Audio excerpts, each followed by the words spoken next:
All right, let's dive into something you probably weren't expecting to think about today: the world of cryptocurrency and your pets.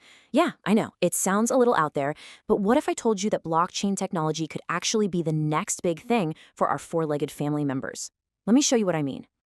So just imagine this for a second. You're at the park, it's a normal day, dogs are chasing frisbees, people are chatting, but under the surface, there's this invisible layer of technology.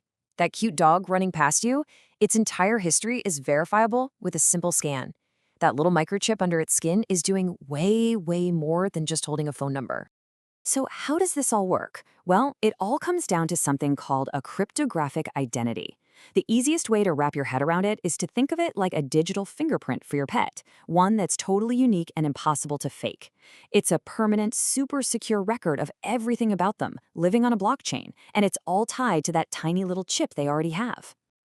Okay, I know what you might be thinking. A high-tech digital identity for my dog?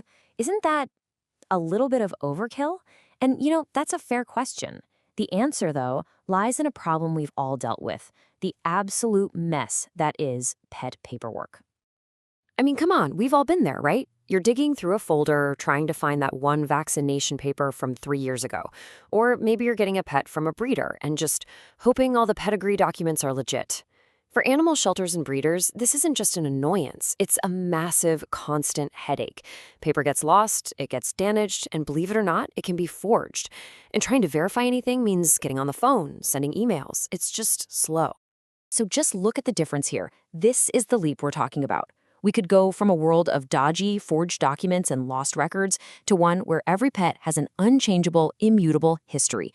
Instead of waiting days for verification, you get instant access. Instead of a clunky handover of papers, you get a secure, seamless digital transfer.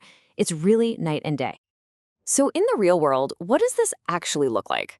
Well, the best way to think of it is as a digital passport for your pet, one that holds their entire life story in a single secure spot that you can access in a second. Now, the heart of this whole system is an NFT. And look, I know when you hear NFT, you probably think of digital art that sells for millions. But just forget all that for a minute. In this case, an NFT is just a tool. It's a unique digital token that acts as the passport. It's linked to the microchip, so a vet or a groomer or even an official at the airport could know everything they need to with just a simple scan. So what are we putting in this passport? The whole shebang. A complete, totally verifiable vaccination history. The certified pedigree info, straight from the source. A secure log of every single time the pet has changed owners. And of course, a comprehensive health record that stays with them their entire life. No more gaps, no more guessing games. Let's walk through a real-life example, like an adoption, to see how slick this is. The moment the adoption is finalized, a smart contract kicks in. Just think of it like a digital agreement that automatically does what it's supposed to do. Poof, it instantly transfers the pet's NFT passport over to the new owner's digital wallet. And here's the cool part. You can build rules right into it, like a requirement that the new owner has to take the pet for a vet checkup within 30 days. It doesn't just make things easier, it literally automates trust. But, as with any powerful new technology, this all sounds great until you start thinking about the downsides. We have to hit pause and really dig into the ethical questions here, because they are significant. And this is the big one. It's the question at the heart of it all. When you create this permanent, unchangeable digital record of an animal's life, who's in charge of that data? How do you make absolutely sure that it's only being used for the pet's well-being and not for, say, profit or something even worse? I mean, the potential problems are very real. Do you want your pet insurance company to be able to see every single vet visit your pet has ever had? What's to stop someone from trying to sell the digital passport separately from the actual animal? These are really thorny issues about privacy, security, and what it even means to own a pet. The good news is that the tech world is already working on answers. Things like multi-signature wallets, for example.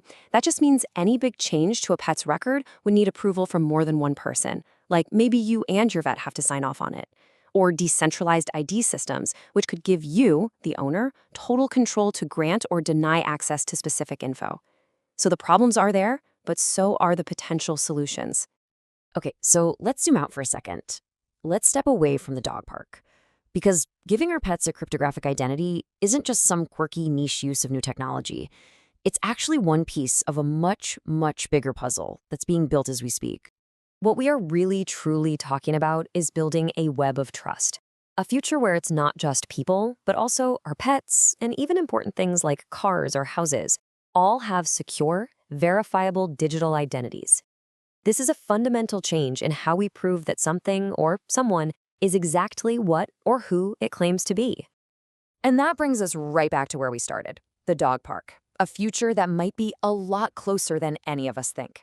So the next time you see a dog just happily living its best life, remember that its wagging tail might one day carry a silent, cryptographic message of trust. And it kind of leaves you with one last question to chew on.